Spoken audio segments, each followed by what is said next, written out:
Okay, I know it's been a while since the last video.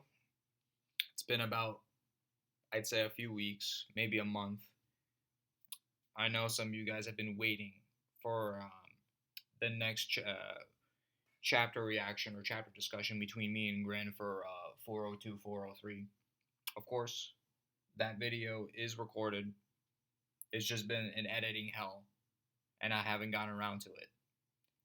I'm still also working on my Grid Island Heaven's Arena analysis video, which I have yet to get to. And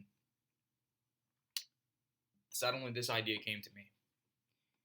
And this is something I've talked about for quite a while now, that people on the Twitter side know about my infamous slanderous nature of the first Prince Benjamin the fraud. The people in the group chat, they know this pretty well. And I apologize if you guys are hearing the sound of crying from my baby. Funny enough, his name is also Benjamin. He's one of the kids from one of the baby mamas. She's out there in the corner working. But anyway, this is something some of you guys know. But this is a topic that needs to be discussed. As someone who's a Tserriednich truther, who knows that his Nedness is the GOAT, the true number 4, not that fraudulent number 4. You know, my GOAT Seti is the Michael Jordan to Hisoka's LeBron. We know this. He's the GOAT. And I'm going to discuss the fraudulence of the first prince, why he's a fraud, and I need to detail the events just to truly show how much of a bum this first prince truly is. Anyway, the contents. Explaining the fraudulence. Never a rivalry. The timeline of events. The fraud force. And Benny's next move. This is going to be kind of out of order. You know, first I have to explain the fraudulence. The rivalry. Or the supposed quote-unquote rivalry. The timeline events, and I have to explain the fraud force because they're important for this weaving of this narrative. Because the fraud force actually enhances Benjamin's bummery. And this image I didn't create. It was by Crollo on Twitter. They made this themselves. They also believe in the Benjamin is a fraud agenda. A lot of people don't know about this. A lot of people think I'm over-exaggerating or I'm clowning on him. Granted, to be fair, this has nothing to do with character writing. Benjamin's a phenomenal character. I love all of his guards. Bobby Mean is excellent. Furikova is excellent. Balsamilko is great. But, listen. The agendas always come first. And let me explain to you the fraudulence. What even is the crux of this fraudulence? So essentially, I call Benjamin a coward. That he's someone who's been relentlessly ducking my GOAT. And he's not about the smoke. He's afraid. He's a coward. He's been ducking him for this entire ride. And you might be like, what are you talking about, Hart? What are you talking about, my guy? Like, how is he a coward? You know, you explain it. Don't worry, I will. We'll start. First off, we begin with chapter 348. This is where it all began. Fraud calls a GOAT. And then here, and if you notice the title, there's a question to the listener, aka you, the viewer. And I ask you and pose you this question. Unless, you're a sissy, or you're a very pacifist, or you don't have any ops in general, all right, fine. But I ask you this question. If you really had someone that you had beef with, wouldn't you not want to smoke with them? If it was someone you truly despise, wouldn't you want to smoke with them? The natural answer is yes. You'd want to pull up on that person. You'd want to smoke them. You'd want to slime them. You'd want to hook wink them. Spin the block. Here's what happened. Benjamin calls Seti. He says, we made a declaration, and then my goat, confident, saucy, swaggy, cocking Jesus, the beast of the East, he says, I can freely dispose of all the rotten trash. Quake in your sleep, Benjamin, I will be the next king. And then Benjamin, this fraud, says, you think you can win? Are you high on something? And then, of course, my goat shrugs off this bum. We fast forward. He talks about, I'll get rid of you myself, you bleep. I'll break every bone in your body. And, of course, my goat calls him an idiot. Head of the military, by the way. Calls him a moron, hangs up on this fraud. And then he chokes and tears off the head of the sedated lion. And my goat clowns on him. He doesn't even care about him. This is where it all began. This man, Benjamin, hates his brother so much that he phoned him up on the phone. He called him up in chapter 348. And he pretty much swore he'd destroy him. He'd kill him. That's the kind. Keep this in mind, because this is very important to truly show the fraudulence. You think that, okay, if you have beef on this level with somebody, you want to smoke them. It's natural, right? Anyway, we continue. But keep this in mind. This is very important. Now, we continue fake demon. We fast forward to chapter 363. This is after his conversation with Camille and Bubblicious. And then he gets mad and salty. Usual, he has a hissy fit. And he says, I'll kill them right now. I'll kill them all. I can't wait until we disembark. Tell Captain Belgiumoka, bring forth Prince Tserriednich to me. I don't care how, but I want him alive. I will kill him myself. Tell him that. So, okay, he wants the smoke with my boy. Fine, self-explanatory. But again, remember this. Remember this. This is a fake demon. And of course, I included this little bit of a monologue from Balsamilko, which basically highlights how much of a fraud Benjamin is. And of course, he truly is a fraud, because you look at the events in 410. Look at what happened to him when he doesn't have when he doesn't have Balsamilko. Hence, this cute and funny meme, save me Balsamilko. He can't do anything without his boy. We continue. And we talk about the quote-unquote superior soldiers. The fraud force, and what I personally like to call the symbiotic Timu aura. Now, of course, there's normal Timu aura, which is a lot of these bums on the ship. A lot of these people are plumbers and milkmen. And they're plumbers and milkmen in relation to my goat Eddie, a.k.a. the goat, the chosen one. The greatest of all time. Of course. And this is also in chapter 363. He pretty much decides to send every one of his soldiers, his bums, to every single prince. There's an asterisk to this, and I'll come back to it later. Now, of course, his ability.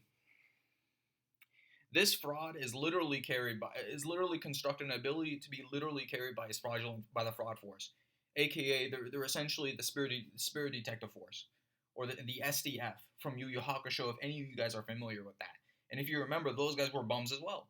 They were complete and utter jabronis, just plumbers and milkmen. Anyway, we continue. Now, of course, as I speak about them, I'm not going to include Rihan. I'm not going to include Yushohi. And I'm not going to include Balsamilko. Nor will I include Bobby Mina or Furikov, even though they're all in clown makeup, at the behest of their master. First off, let me speak about Bobby Mina and Furikov, because they haven't done anything. 2, they're currently in the LA Fitness 10 classes hosted by Karapika. So it's like, okay, they haven't had any opportunities to do anything. So it's like, fine.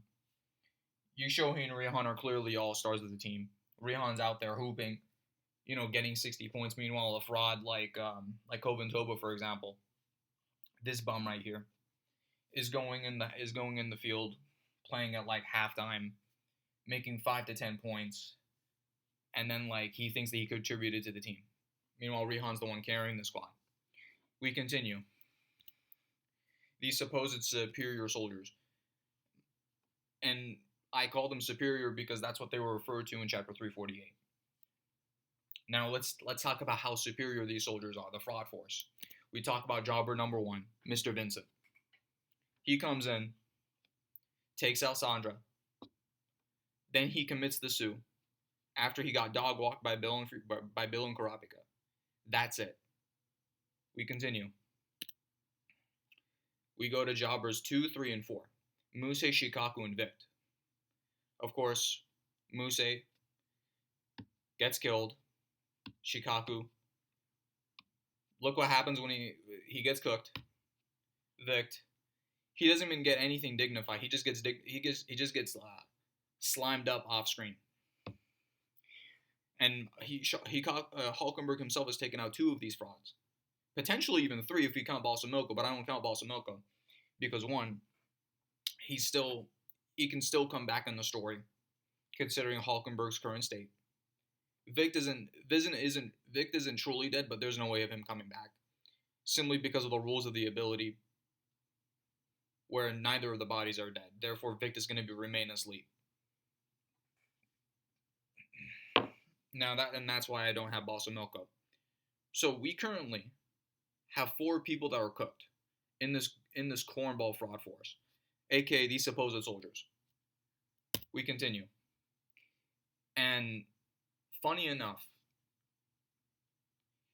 those guys are terrible, but none of them compare to Coventoba, the LVP, the least valuable player, the master of the fraud force, the king of the fraud force, Tony Snell himself. Now, let me put it into perspective, because he's very slept on. And in fact, he does so little that people don't realize how much of a fraud this bum is. Now, you look at it. This entire arc so far, this is from the events of chapter 373, I believe, or 374, when he first got the coin, and this was on the first day. And then up to the events of 410. So from the very first day of the ship to nearly the end of 2 weeks, this guy has done nothing but stand with a coin in his pocket. Now, of course, with the events of chapter 404, we learned that the coin essentially has these pseudo-manipulative properties. So essentially, this idiot, this bald bum, is out here standing there, looking pretty, with a Nen bomb in his pocket. And then, it's very heinous and not only that, in chapter 404, Kurapika and Zhang Li finessed this bum right under his nose. And this idiot was none the wiser. It was like Scottie Pippen and Michael Jordan. Like, Zhang Li was Michael Jordan and Kurapika was Scottie Pippen. Just completely finessing this guy under his nose. And then we learn in chapter 410 that Zhang Li is no longer in Tier 1, and not only that, he had left before the announcement. This is stated right over in this piece of dialogue. So this guy, Zhang Li, not even an unexperienced, not even a Nen user. None of his guards are even Nen users. This guy's a Nen user. So you're telling me this guy has been standing here for nearly 2 weeks with a Nen coin in his pocket, and Zhang Li managed to smooth criminal moonwalk out of Tier 1 under this idiot's nose. So this guy's most likely taken out. This is historic level jobbery. This is phenomenal performance. The fraud force, man, I'm telling you, the fraud force. This is Benjamin's people, his superior soldiers. And then we talk about the Duckmaster. Now,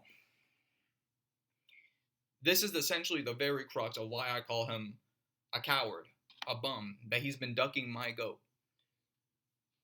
So in chapter 375, mind you, in chapter 375, he says, the assassin in room 1014, the United Force of 1009, and the scum in 1004. So many to choose from.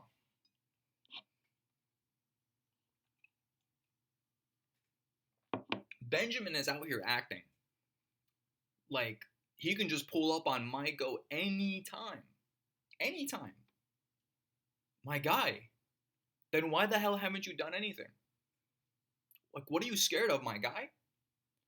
Now, let me explain this to you. And this is why I'm going back to the asterisks. Because one, this guy knows from chapter 363 and chapter 388 or 389 that Nenbis don't kill each other. So one, he already doesn't have anything to fear. Two, he doesn't even know that Tserriednich is a Nen user. Like, what are you scared of? Three, Tserriednich is the only prince that isn't guarded. You think that a guy who despises Tserriednich so much, his brother so much, to the point where he'd phone him in the very beginning of the arc in 348, and in 363, have a childish temper tantrum, tear off his shirt, talk about how he wants to smoke with him right now. You think that kind of person, like, would pull up on my boy, you know? Clearly not, because he's afraid. Clearly he doesn't want the smoke. You know, Benjamin is one of those guys that talks trash on the internet, you know, but when he pulls up, he's not like that. He's just people, you know, it's just performative. He's a bum. This is not a rivalry. Like, when you look at it and really, like, see it for what it is, he's a fraud. Anyway, this is the very last slide. And now we're on to the events of 410.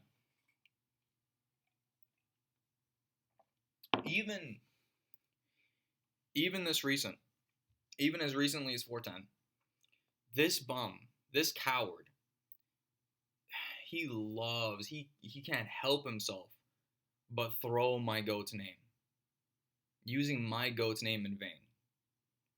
Now, let's understand what's going on right here. What's this guy's next move? This bum is about to die, you know, so his choices are limited. So now he has no choice but to potentially pull up to my goat. And the reason why I say this is because he states there are 4 princes left.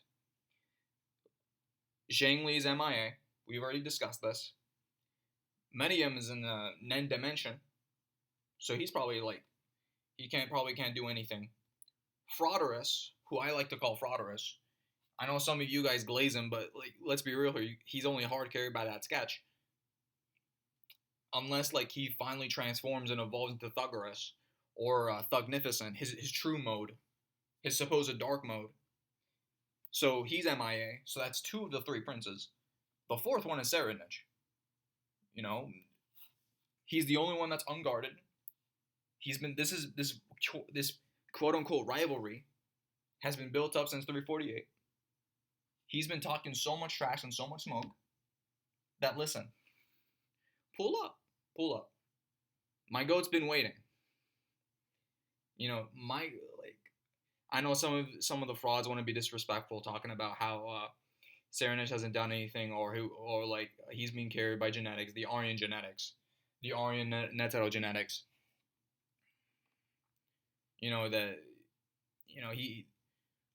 my goat hasn't done anything. Whatever, bro. My goat's been wanting someone to pull up, but no one would dare. Because my goat is out there while everyone else is dealing with the LA Fitness Nen classes. My goat is out there deadlifting with 2 Nenbis as spotters. That's what's happening right now. Salkov and Theta are terrified of this guy, and those are 2 people with decades of Nen experience. But anyway, so currently this fraud's game plan, the martial law merchant's game plan, is that he's waiting for Bubblicious to write the declaration. To write the declaration in order to basically anoint him a successor so he can have his child, his baby, you know, continue his legacy. Anyway, that's pretty much it for this video. I hope I explained it well. You know, revealed and showed why this guy is a fraud, that Benjamin is a coward, that when we do get 10 chapters, when we do get the next batch, you guys are going to see what I mean, that this guy's a fraud. And if we even see, and for the SETI deniers, The SETI disrespectful, the disrespectful SETI people who try to discredit my goat. Wait until he dog walks this fraud. Unless Benjamin still continues to duck and he dies from something else entirely, from someone else entirely, or he dies from the poison. Either way, it is what it is. Signing off now. So this is in post-recording, I forgot to include this. So what really enhances the bummery of the 5 jobbers that I mentioned is that among all 5 of them, the only body they've caught is legit a maid. And that was by Vincent. Pathetic. And not only that, anytime these guys pulled up on someone who could actually fight back, or someone with accolades like Camila or Hulkenberg or Bill Karapika, for example, these frauds got cooked. So, like, they've legitimately done nothing. And so far, this man, Benny Boy, lost about 5 of these frauds. Potentially even 6 or 7. Anyway, thank you, that's all.